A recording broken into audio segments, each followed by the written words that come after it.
এতটা কাছাকাছি থাকার ফলে মায়ার মনের অস্থিরতার সৃষ্টি হচ্ছে। মায়ার ঠোঁট দুটো তরতর করে কাঁপছে। তখনই হঠাৎ তুর্য মায়ার ঠোঁট জোড়ার দিকে এগিয়ে আসতে থাকে। মায়া ভয় পেয়ে যায়। তাই তো তুর্যর হাত থেকে ছুটতে তুর্যকে জোরে ধাক্কা দিয়ে বসে। তুর্য অন্যমনস্ক ছিল, তাই মায়ার ধাক্কায় কিছুটা পিছিয়ে যায়। মায়া নিজের দিকে তাকিয়ে দৌড়ে গিয়ে চেয়ারের ওপর থেকে ওড়নাটা এনে নিজের গায়ে জড়িয়ে নেয়। তারপর ওয়াশরুমের দিকে দৌড় দেয়। উদ্দেশ্য ওয়াশরুমের ভিতরে গিয়ে দরজা বন্ধ করে দেওয়া। কিন্তু কপাল খারাপ হলে যা হয় আর কি, ওয়াশরুমে ঢোকার আগেই তুর্য মায়ার হাত ধরে ফেলে। মায়াও কিন্তু কম যায় না। তুর্য মায়ার হাত ধরার সাথে সাথেই মায়া তুর্যের হাতে কামড় বসিয়ে দিল। মায়ার সবকটি দাঁতের দাগ তুর্যর হাতের কবজিতে বসে গেল।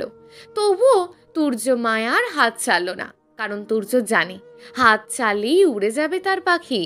তুর্য রাগী গলায় বলল, এই পুঁটি মাছের মতন শরীরে এত শক্তি আসে কোত্থেকে? আমার শরীরে শক্তি থাকবে না তো কি আপনার মতন বুড়োর শরীরে শক্তি থাকবে?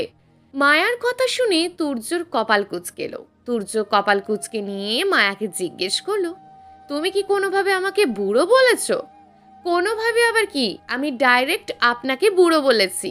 আমার বয়স কত জানো তুমি? হ্যাঁ। কত? 28। আর আমার বয়স 18। আপনি আমার থেকে গুণে গুণে 10 বছরের বড়, তাই আপনি বুড়ো। এটা কোনো লজিক হলো? আমার কাছে তো এটাই লজিক। আচ্ছা ঠিক আছে, মানলাম আমি বুড়ো, কিন্তু তুমি কি জানো আর অল্প কিছুদিনের ব্যবধানে এই বুড়োকে সামলাতে তোমাকে হিমশিম খেতে হবে?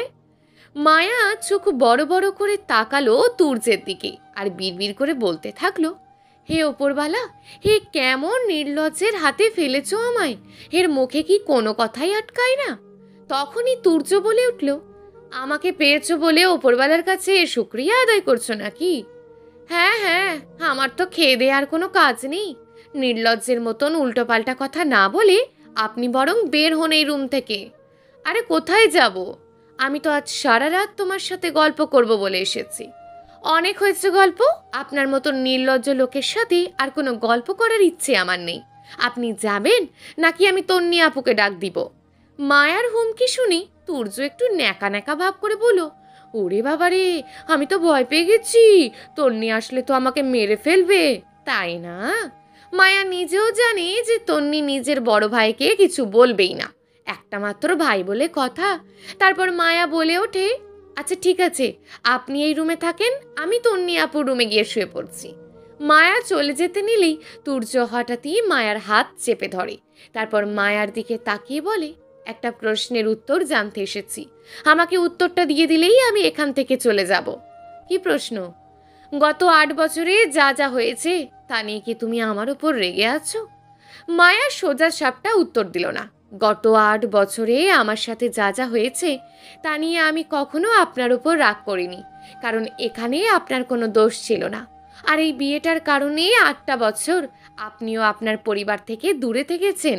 কষ্ট আপনিও তো কম পাননি। তবে হ্যাঁ, যখন সব কিছু বুঝতে শিখলাম তখন অভিমান হয়েছিল আপনার ওপর। যখনই মানুষের তিরস্কারের শিকার হতাম তখনই ভাবতাম আপনার কথা। কেন আপনি আমাকে এই সমাজের কিছু মানুষরূপী পশুদের সামনে রেখে চলে গেলেন, যারা কিনা তাদের কথার তীরে আমার ছোট্ট হৃদয়টাকে ক্ষতবিক্ষত করত প্রতিনিয়ত? এতক্ষণ মায়ার কথা চুপচাপ শুনে তুর্য এবার বলে উঠল, তখন আমাদের কারোরই সংসার করার বয়স ছিল না। মায়া বলল, আমি কিন্তু একবারও বলিনি আমার সাথে সংসার করেননি কেন, কারণ তখন আমার বয়স ছিল মাত্র 10 বছর। ওই বয়সে কি সংসার হয়? কিন্তু পাশে তো থাকতে পারতেন, যেভাবে মামনি, বাবাই, তন্নি আপু ছিল। আপনি ওভাবে চলে না গেলে তো সমাজের লোকেরা আমার দিকে আঙুল তুলতে পারতো না। ভুলটা আমাদের কারোরই ছিল না, পরিস্থিতি আমাদেরকে ভুল জায়গায় দাঁড় করিয়েছিল। তবুও আমি নিজের ভুল স্বীকার করছি। আশা করি তুমি আমাকে ক্ষমা করে দেবে। বলেই তুর্য মায়ার রুম থেকে বেরিয়ে নিজের রুমে চলে যায়। মায়া খুব স্বাভাবিকভাবে দরজা বন্ধ করে বিছানায় গিয়ে শুয়ে পড়ে। মায়া জানে যে সত্যিই এখানে তুর্যর কোনো দোষ ছিল না, কারণ তুর্য যদি তখন লন্ডনে পাড়ি না জমাতো তবে তুর্য এই বয়সে এতটা প্রতিষ্ঠিত হতে পারত না। এগুলো ভাবতে ভাবতে মায়া ঘুমিয়ে পড়ল। মাঝখানে কেটে গেছে একটা দিন। সেদিনের পর আর তুর্য তেমন একটা মায়ার সম্মুখীন হয়নি। তুর্য এখন মহাব্যস্ত। একমাত্র ছোট বোনের বিয়ে বলে কথা। বিয়ের সমস্ত দায়িত্ব আরাফ খান এবং তুর্যের কাঁধে থাকায় গতকাল তুর্যকে তেমন একটা বাড়িতে পাওয়া যায়নি। আজকের দিনটা খানবাড়ির সকলের কাছে খুবই আনন্দমুখর। খানবাড়ির একমাত্র মেয়ের বিয়ে বলে কথা। খানবাড়ির সকল আত্মীয় স্বজন গতকালই চলে এসেছে। সেই সাথে চলে এসেছে তুর্যের ফুপিরাও। এত ব্যস্ততার মধ্যেও এক ফাঁকে তুর্যের বড় ফুপি আতিয়া বেগমকে বলে উঠলেন, মেয়ের বিয়ে তো দিয়ে দিয়েছ, এবার আমাদের ছেলেটার জন্য ঘরে একটা বউ আনো। সে কি আপা, ছেলেকে কবার বিয়ে করাবো? ছেলের বউ তো আমার ঘরেই আছে। সেটাই তো বলছি, তোমার ভাইজিকে এবার বিদায় করো, তারপর তুর্যের জন্য একটা বউ আনো। আর তোমার ভাইজিকে তো ফেলে দিতে বলছি না, তুর্যর সঙ্গে ডিভোর্স করিয়ে ওকেও একটা ভালো ছেলে দেখে বিয়ে দিয়ে দাও। এত কিছুর আর প্রয়োজন হবে না আপা। তুর্য এখন মায়ার সাথে সংসার করতে চায়। তুর্য তো মায়া বলতে পাগল।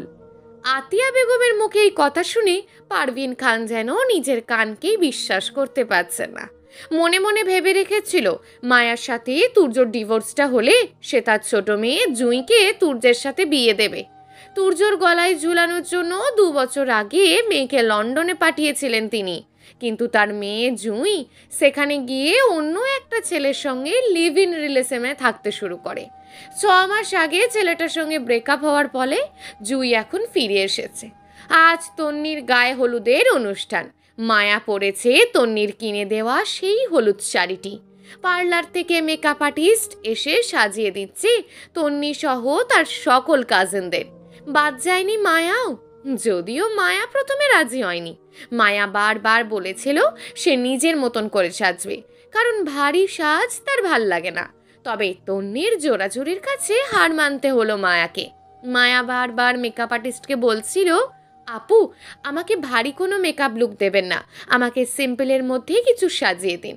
মেকআপ আর্টিস্ট মায়ার কথা অনুযায়ী সিম্পলের মধ্যেই সুন্দর করে সাজিয়ে দিল। সন্ধ্যায় নীরবদের বাসা থেকে সবাই এসেছে তন্নির গায়ে হলুদ মাখাতে। হলুদ শাড়িতে মায়াকে দেখতে একদম পরীর মতন লাগছে। মায়ার এই সৌন্দর্য হয়তো বংশগত। আতিয়া বেগম এই বয়সেও অসম্ভব সুন্দরী একজন মহিলা, আর তন্নিও হয়েছে মায়ের মতন। তন্নির সৌন্দর্য যেন উপচে পড়ছে আজ।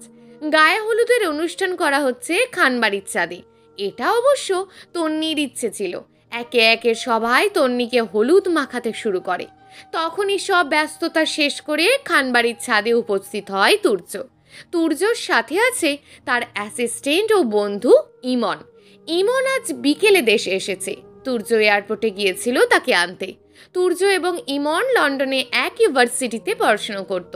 ওখান থেকেই তাদের বন্ধুত্বের সূচনা হয়। তুর্যের এমন কিছু নেই যা সে জানে না, শুধু মায়ার বিষয়টা ছাড়া। তুর্য কখনো মায়ার বিষয়টা ইমনকে জানানোর প্রয়োজন বোধ করেনি, কারণ তুর্য তো এতদিন মায়ার সাথে ওর বিয়েটাই মানত না। তুর্য ছাদে গিয়ে এদিক ওদিক তাকিয়ে মায়াকে খুঁজতে শুরু করে। তখনই মায়ার নিচের থেকে মিষ্টির প্লেট হাতে করে ছাদে আসে। ছাদের সিঁড়ির দিকে তাকাতেই তুর্যের ডান হাতটা আপনা আপনি বুকের পাশে চলে যায়। মায়াকে শাড়ি পরা অবস্থায় দেখে তুর্য তার বুকের বাম পাশে হঠাৎ চিনচিনে ব্যথা অনুভব করলো। তখনই পাশ থেকে ইমন বলে ওঠে, কিরে কি হলো তোর? তুই বুঝবি না। আর একটু পরেই মায়া তন্নিকে হলুদ মাখাতে তন্নির পাশে গিয়ে বসলো। তখনই ইমনের চোখ গেল মায়ার দিকে। প্রথম দেখাতেই ইমন মায়ার ওপর ক্রাশ খেলো। গায়ে হলুদের অনুষ্ঠান সুন্দরভাবে পার হয়ে গেল। রাতে মায়া নিজের রুমের দিকে যাচ্ছিল। তখনই ইমন আবার দেখলো মায়াকে। দেখেই সে দৌড়ে মায়ার কাছে গিয়ে বলতে শুরু করলো, এক্সকিউজ মি। হ্যাঁ বলুন। আচ্ছা এখানে যে মেয়েটার বিয়ে হচ্ছে সে আপনার কে হয়? উনি আমার আপু। আপনার নামটা বলা যাবে? আমার নাম মায়া। আপনার নামটাও দেখছি আপনার মতোই। মানে? মানে নামটা আপনার খুব সুন্দর। ধন্যবাদ। মায়ার কথা না বাড়িয়ে নিজের রুমে চলে গেল। এদিকে মায়া নিজের রুমে যেতেই ইমন খুশিতে লাফাতে লাফাতে তুর্যের কাছে চলে গেল। তুর্য তখন নিজের বিছানায় বসে ল্যাপটপে ক্লায়েন্টদের মেল চেক করছিল। তখন ইমন তুর্যের হাত থেকে ল্যাপটপটা বন্ধ করে রাখলো। তারপর তুর্যকে বলতে শুরু করলো, ভাই, আমি তো তোর বোনের প্রেমে পড়ে গেছি। কি বলছিস কি? তোর মাথা ঠিক আছে? কালোর বিয়ে? আরে ওটা না, ছোটটার প্রেমে পড়েছি। তুর্য বুঝতে পারলো না ইমন তার কোন বোনের কথা বলছে, তাই কপাল কুঁচকি বলল, কোথায় দেখেছিলি তাকে? তোর বোনকে হলুদ মাখানোর সময়। ওখানে তো অনেকেই ছিল, আমি কিভাবে বুঝবো তুই কার কথা বলছিস? ভাই, ওর নাম মায়া। এতক্ষণ ইমন তুর্যের সামনে বসে কথাগুলো বলছিল। মায়ার নাম শোনার সাথে সাথেই তুর্য ইমনের কোমর বরাবর লাথি মেরে চেঁচিয়ে বলতে থাকে, ওটা আমার বোন না, ওটা আমার বউ। এই একটা কথা শোনার সাথে সাথেই ইমনের মন কাঁচের টুকরের মতন ভেঙে গেল। কিন্তু এক মুহূর্ত পরে এমন মেঝেতে বসা অবস্থাতেই ভাবতে শুরু করলো, এই 8 বছরে তুর্য আমার সাথেই ছিল, তাহলে বিয়ে কখন করলো? এটা ভাবতেই ইমনের মনে আশার আলো জেগে উঠল। ইমন বলে উঠল, তুই মিথ্যে বলছিস। 8টা বছর তুই লন্ডনে থাকলি, তাহলে বিয়ে করলি কবে? তুর্য ইমনকে সব কিছু খুলে বলল। তুর্যের কথা শুনে ইমন মেঝেতে বসে বাচ্চাদের মতন কান্না শুরু করলো আর বলতে থাকলো, এটা কি হলো আমার সাথে? আমি তো বরবাদ হয়ে গেলাম। এত বছর পর কারোর ওপর ক্রাশ খেলাম, আর সেও আমার ভাবি বের হলো। ইমন এভাবে রাত পার করে দিল। সকালে বাড়ির সবাই ভীষণ ব্যস্ত। ব্যস্ততার মধ্যে অনেক দিন পার হয়ে গেল। আর 1 ঘন্টা পরে বরযাত্রী চলে আসবে। মায়া এখনো তৈরি হয়নি। সে আয়নার সামনে দাঁড়িয়ে দু একটা ড্রেস নিজের সঙ্গে লাগিয়ে দেখছে, কোনটাতে তাকে বেশি মানাবে। মায়া ভেবে পাচ্ছে না আজ তার কি পরা উচিত। তখনই তুর্য রুমে আসে। তুর্য সোজা এসে মায়ার পাশে দাঁড়ায়। তারপর মায়ার দিকে একটা শপিং ব্যাগ এগিয়ে দেয়। মায়া ব্যাগটা হাতে না নিয়েই জিজ্ঞেস করে, কি আছে এই ব্যাগে? আর আমাকে দিচ্ছেন কেন? এটার মধ্যে একটা শাড়ি আছে। তো এটা আমাকে দিচ্ছেন কেন?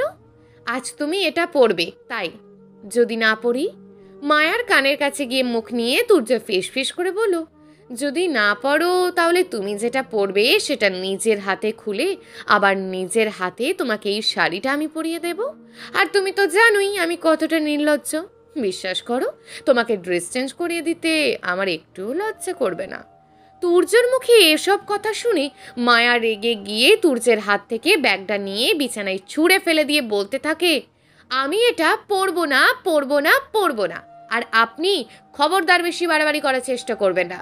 কথা শেষ করার আগেই তুর্য মায়ার ঠোঁট দুটো নিজের দখলে নিয়ে নিল। মায়ার পুরো শরীর কিছু মুহূর্তের জন্য অবশ হয়ে গেল। মায়া প্রথমে বুঝে উঠতে পারল না তার সাথে এটা কি হচ্ছে। কয়েক মুহূর্তের মধ্যেই মায়ার মস্তিষ্ক সচল হয়ে গেল। তখন মায়া অনেক চেষ্টা করলো তুর্যের থেকে নিজেকে ছাড়ানোর জন্য। মায়ার দম বন্ধ হয়ে আসছিল, কিন্তু তুর্যের মতন বলিষ্ঠ দেহের অধিকারী একজন পুরুষের হাত থেকে নিজেকে ছাড়ানো মায়ার পক্ষে সম্ভব হলো না। পুরো 2 মিনিট পরে তুর্য মায়াকে ছেড়ে দিল। তুর্যের থেকে ছাড়া পেয়ে মায়া জোরে জোরে নিঃশ্বাস নিতে শুরু করে। তখন তুর্য মায়ার কানের কাছে এসে ফিসফিস করে বলতে থাকে, এটুকুতেই এই অবস্থা? তাহলে যেদিন পুরো আমিটাকেই তোমার নামে লিখে দেব সেদিন কি হবে তোমার? তুর্যের কথা কানে আসতেই মায়া রাগী চোখে তুর্যর দিকে তাকায়। তারপর বলতে থাকে, আপনার সাহস কি করে হলো আমাকে স্পর্শ করার? কোন অধিকারে আপনি আমাকে স্পর্শ করলেন? সেদিন তোমাকে জুয়েলারি শপ থেকে ডায়মন্ডের নেকলেস দুটো কিনে দিয়েছি। ওই নেকলেস দুটোর দাম ছিল 70 লক্ষ টাকা। আর আমাদের বিয়ের সময় মোহরানা নির্ধারিত করা হয়েছিল 50 লক্ষ টাকা। সেই হিসাবে আমি তোমার মোহরানা পরিশোধ করে দিয়েছি 2 দিন আগেই। এখন যদি স্বামীর অধিকার নিয়ে তোমার কাছে আসতে চাই, তাহলে তুমি আমার কাছে নিজেকে উজাড় করে দিতে বাধ্য থাকবে। কিন্তু আমি তা কখনোই চাইব না। আমি সেদিনই তোমাকে আপন করে নেব যেদিন তুমি নিজে থেকে আমার কাছে এসে ধরা দেবে। মোহরানার নাম ভাঙিয়ে টাকার বিনিময়ে আমার দেহটা কিনে নিতে চাইছেন? মায়ার কথাটা বলার সাথে সাথেই তুর্য মায়ার গালে একটা চর বসিয়ে দেয়। তুর্যের শক্ত হাতের চর খেয়ে মায়া তাল সামলাতে না পেরে বিছানার ওপর গিয়ে পড়ে।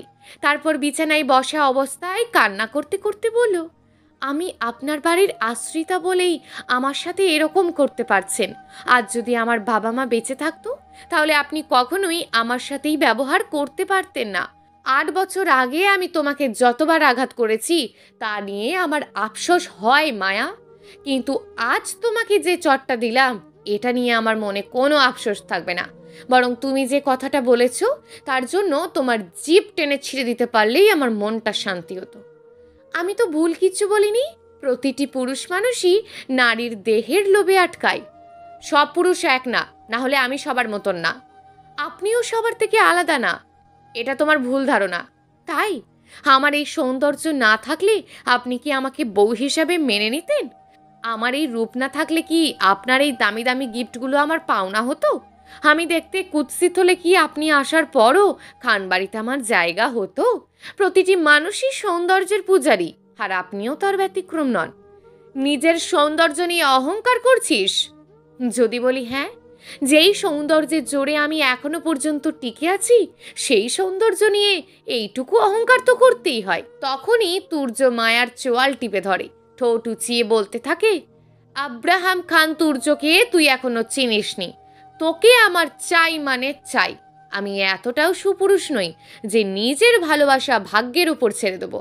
আমারটা আমি আদায় করে নিতে জানি। আর তুই যেই সৌন্দর্যের অহংকার করছিস, প্রয়োজনে তোর সৌন্দর্য আমি অ্যাসিড দিয়ে পুড়িয়ে তোকে সারা জীবন নিজের কাছে বন্দি করে রাখবো। কথাগুলো বলে তুর্য ছেড়ে দেয় মায়াকে, তারপর বেরিয়ে যায় রুম থেকে। দরজার কাছে যেতেই তুর্য আবারও ঘুরে তাকায় মায়ার দিকে। মায়ার দিকে তাকিয়ে বলতে থাকে, আজ চলে যাচ্ছি তোর কাছ থেকে। খুব শীঘ্রই তুই নিজে আসবি আমার কাছে। তখন কিন্তু আমার হাত থেকে তোকে কেউ বাঁচাতে পারবে না। কথাগুলো বলে তুর্য চলে যায় সেখান থেকে। তুর্য চলে যাওয়ার কিছুক্ষণ পর মায়া গিয়ে দাঁড়ালো আয়নার সামনে। নিজেকে ভালো করে দেখতে থাকলো। চড় মারার ফলে তুর্যের হাতের 5টা আঙুলের দাগ মায়ার গালে বসে গেছে। নিজের এই অবস্থা দেখে আয়নার সামনে দাঁড়িয়ে মায়া অনেকক্ষণ কান্না করে। কিছুক্ষণ পর নিচে শোরগোল শুরু হয়। সবার মুখে শোনা যায় বরযাত্রী চলে এসেছে। তাই মায়া আর দেরি না করে ওয়াশরুমে গিয়ে চোখে মুখে একটু পানি নেয়। তারপর আলমারি থেকে গোল্ডেন কালারের একটি গ্রাউন বের করে তা পরে নেয়। গ্রাউনটি পরে আয়নার সামনে এসে ফাউন্ডেশন এবং ব্রাশের সাহায্যে থাপড়ের দাগটি ঢাকার চেষ্টা করে। নিচে অনেক লোকজন আছে। এতগুলো মানুষের মাঝে কোনো বিব্রতিকর পরিস্থিতিতে পড়তে চায় না। সুন্দর মতন তৈরি হয়ে মায়া নিচে চলে গেল। তখনই একটা বাচ্চা এসে জানালো তন্নি নাকি অনেকক্ষণ যাবৎ মায়াকে খুঁজছে। তাই মায়া আর দেরি না করে তন্নিকে যেই রুমে সাজানো হয়েছে সেই রুমে চলে গেল। মায়া গিয়ে দেখলো তন্নিকে সাজানো শেষ হয়েছে। বউ সাজে তন্নিকে অপূর্ব লাগছে। তন্নি মায়াকে আসতে দেখেই বলতে শুরু করলো, কিরে, কোথায় মরেছিলি? সেই কখন বলি রেডি হয়ে আসছি, তারপর তো আর তোর কোনো খবরই নেই। বলতে বলতে তন্নি মায়ার মুখের দিকে তাকালো। তন্নি মায়ার চোখ দেখে অবাক হয়ে গেল। মায়ার চোখ দুটো অসম্ভব লাল হয়েছিল। দেখেই বোঝা যাচ্ছিল যে এখানে আসার আগে মায়া অনেকক্ষণ যাবৎ কান্না করছিল। মায়ার সাথে কথা বলার জন্য তন্নি সবাইকে বলল, আমার একটা পার্সোনাল কাজ আছে, সবাই একটু কিছুক্ষণের জন্য বাইরে যাবে প্লিজ।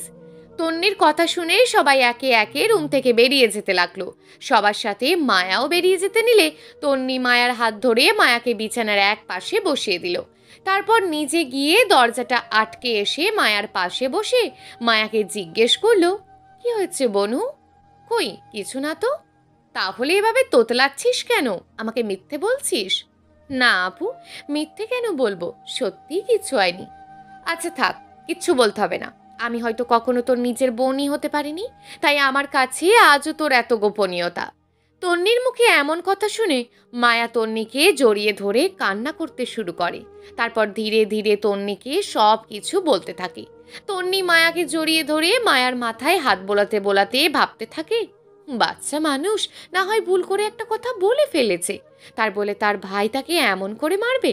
মায়া আর কি সে সমান নাকি? তার তো একটু ধৈর্য ধরা উচিত ছিল। একটু পরে সবাই দরজার বাইরে দাঁড়িয়ে তন্নিকে ডাকতে থাকে বিয়ের আসরে নিয়ে যাওয়ার জন্য। মায়া তখন উঠে গিয়ে দরজা খুলে দিয়ে আসে। একটু পরে সুন্দরভাবে তন্নির বিয়ে সুসম্পন্ন হয়। মেয়ের বিয়ের সময় আরাফ খানের চোখ অশ্রুসিক্ত হয়ে গেল। বিয়ে পড়ানো শেষে আরাফ খান নীরবের হাতে তন্নিকে তুলে দিয়ে ভাঙা গলায় বলল, বাবা, আমার কলিজার টুকরোটাকে তোমার হাতে তুলে দিলাম, ওকে একটু দেখে রেখো।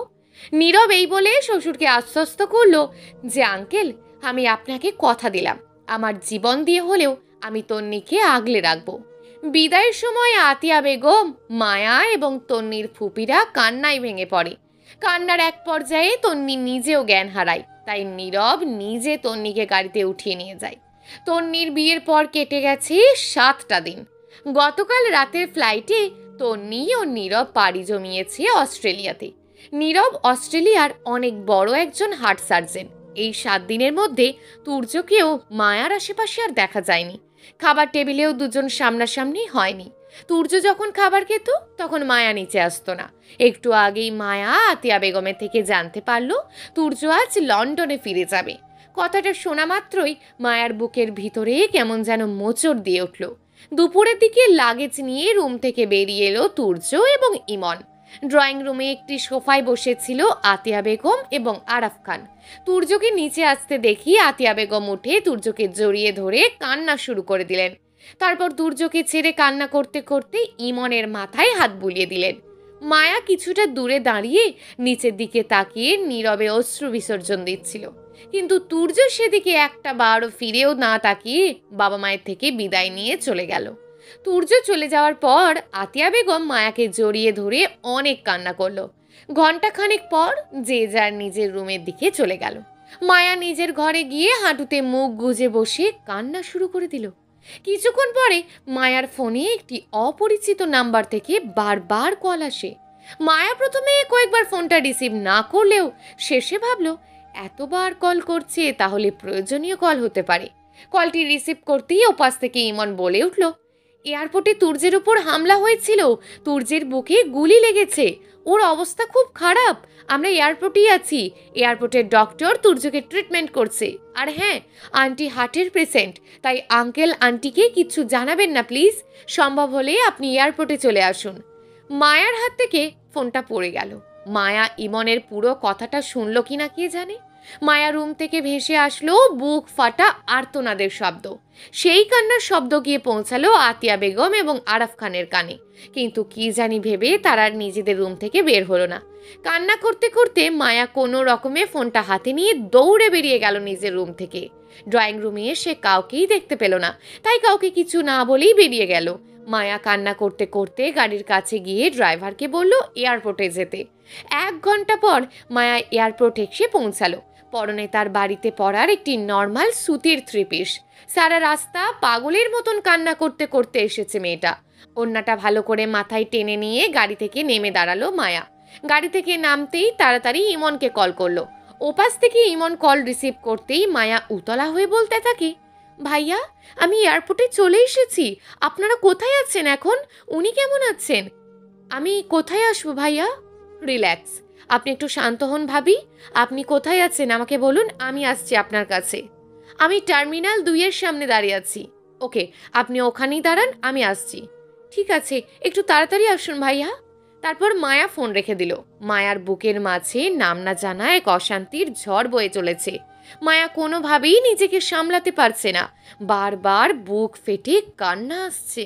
2 মিনিটের মাথায় ইমন এসে পৌঁছালো মায়ার কাছে। ইমনকে দেখে মায়া কান্না করতে করতে বলল, ভাইয়া উনি কোথায়? তুর্য ভিতরে আছে, ওর অবস্থা খুব খারাপ হওয়ার কারণে ওকে যত দ্রুত সম্ভব লন্ডনে শিফট করছি, আপনি আমার সাথে ভিতরে চলুন, আমি একবার আপনাকে ওর সাথে দেখা করিয়ে দিচ্ছি। ভাইয়া বাবাইকে বিষয়টি জানানো উচিত ছিল, দাঁড়ান আমি বাবাইকে একটা কল করি। না না, আঙ্কেলকে কিছু বলতে হবে না, আমি তন্নি এবং ওর হাজবেন্ডের সাথে কথা বলেছি, ওরাও বিষয়টি আঙ্কেল আন্টিকে জানাতে নিষেধ করেছে। মায়া আরাফ খানকে কল করতেই যাচ্ছিল, কিন্তু তন্নি আর নীরব আর খানবাড়ির কাউকে তুর্যের ব্যাপারে কিছু বলতে নিষেধ করেছে শুনে মায়া আর কল করলো না আরাফ খানকে। তারপর ইমন মায়াকে সাথে করে সব ফর্মালিটি পূর্ণ করে এয়ারপোর্টের ভিতর চলে গেল। মায়া তখন ইমনকে জিজ্ঞেস করে, আমরা এখানে কেন আসলাম? তুর্য এখানে আছে তাই? নীরব মায়ার দিকে তাকিয়ে দেখলো অনেকটা সময় কান্না করার ফলে মায়ার চোখ মুখ একদম শুকনো লাগছে। মায়ার গায়ের রং ফর্সা, তাই কান্না করলেই নাক গাল রক্তিম বর্ণ ধারণ করে। এয়ারপোর্টের ভিতরে গিয়ে তারা একটি গাড়িতে উঠল। ইমন তখন গাড়িতে থাকা একটি পানির বোতল মায়ার দিকে এগিয়ে দেয়। মায়ার অনেকটা সময় ধরে পানি পিপাসা অনুভূত হচ্ছিল, তাই মায়া বোতলটা খুলে একটু পানি খেয়ে নিল। তারপর গাড়ি চলতে শুরু করে।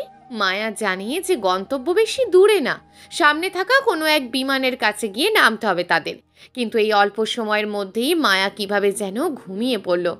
গাড়ি থামতেই ইমন বেশ কয়েকবার ডাকলো মায়াকে, মায়ার যখন ঘুম ভাঙে তখন মায়া সুন্দর এবং পরিপাটি একটি রুমে নিজেকে আবিষ্কার করে। হঠাৎ মায়ার মনে পড়ে তুর্যের কথা মনে পড়তেই মায়া তাড়াতাড়ি করে উঠে বসলো। তারপর হঠাৎ করে কান্না করতে করতে বলতে থাকলো, তুর্য কোথায়? কি হয়েছে তুর্যর? আর আমি এখানে আসলাম কিভাবে? তারপর মায়া ভাবলো হয়তো অতিরিক্ত স্ট্রেস নেওয়ার কারণে সে জ্ঞান হারিয়েছিল। কারণ মায়া যদি ঘুমাতো তাহলে দু একবার ডাক দিলেই মায়ার সঙ্গে সঙ্গে উঠে পড়তো। তখন গাড়ির মধ্যে অজ্ঞান হয়ে পড়ার কারণে হয়তো ইমন তাকে এয়ারপোর্টের আশেপাশের কোনো হোটেল রুমে রেখে তুর্যকে নিয়ে চলে গেছে। এসব কিছু ভেবে মায়া কিছুক্ষণ হাঁটুতে মুখ গুজে কান্না করতে থাকে। তারপর কি যেন মনে হতেই ফোনটা খুঁজতে থাকে চারিদিকে। একটু খোঁজাখুঁজির পরে টেবিলের ওপরে তার ফোনটা পেয়েও যায়। ফোন হাতে নিয়ে মায়া প্রথমেই কল করে ইমনের কাছে, কিন্তু ফোনে কোনো সিগন্যাল পাচ্ছে না। তাই মায়া ভাবলো বাসায় গিয়ে বাবাকে সবটা জানাতে হবে। তাই মায়া আর দেরি না করে দ্রুত ওই রুম থেকে বেরিয়ে যেতে নিল। কিন্তু দরজার কাছে যেতেই মায়া বুঝতে পারলো দরজাটা বাইরে থেকে লক করা আছে। মায়া কিছুক্ষণ নিজে দরজাটি খোলার চেষ্টা করলো। যখন ব্যর্থ হলো তখন সাহায্যের জন্য চিৎকার শুরু করলো, হেল্প, কেউ আছেন? আমি এই রুমে আটকে গেছি, আমাকে প্লিজ এই রুম থেকে বের হতে সাহায্য করুন। কিন্তু কোথাও কারো শব্দ পাওয়া গেল না। মায়া বুঝতে পারলো তার সাথে এসব কি হচ্ছে। তার রুমের এক কোণে হাঁটুতে মুখ গুজে বসে আছে সে। কিছুক্ষণ পর খাবার প্লেট হাতে নিয়ে একটা ছেলেকে সেই রুমে ঢুকতে দেখা গেল। কারোর উপস্থিতি টের পেয়ে মায়া যখন মাথা তুলে তাকালো তখন মায়া যা দেখলো তা দেখার পর মায়া নিজের চোখকেই বিশ্বাস করতে পারছিল না। খাবার প্লেট হাতে নিয়ে স্বয়ং আব্রাহাম খান তুর্য দাঁড়িয়ে আছে মায়ার সামনে। তুর্যকে সুস্থ অবস্থায় দেখে মায়া দ্রুত বসা থেকে উঠে তুর্যকে জড়িয়ে ধরে কান্না করতে থাকে। কিছুক্ষণ পরে মায়া কান্না করতে করতেই তুর্যকে জিজ্ঞেস করতে থাকে, কিভাবে আপনার গুলি লাগলো? কারা আপনার উপর আক্রমণ করেছিল? তখনই তুর্য বলে ওঠে, সরি মায়া, তোমাকে মিথ্যে বলা হয়েছিল। আমার আসলে কোনো গুলিই লাগেনি, এয়ারপোর্টে আমার সাথে কোনো আক্রমণ হয়নি। কথাটা শেষ হওয়ার সাথে সাথেই মায়া তুর্যের গালে একটা চড় বসিয়ে দিল। আমি এখনো বিশ্বাস করতে পারছি না যে আপনি এতটা নিচে নামতে পারেন। তুর্য ভাবতে পারেনি মায়া তাকে চড় দেবে। তবুও সে মায়াকে শান্ত করার চেষ্টা করে বলল, মায়া, আমার কথাটা আগে শুনো। কি শুনবো? শোনার মতন কিছু বাকি রেখেছেন আপনি? আমি আর আপনাকে এক বিন্দু পরিমাণও বিশ্বাস করি না। যে মানুষের আবেগ নিয়ে খেলতে পারে সে ঠান্ডা মাথায় খুনও করতে পারে। আমি এক্ষুনি মামনি আর বাবার কাছে যাব। এই মুহূর্তে তো সেটা আর সম্ভব না। কেন সম্ভব না?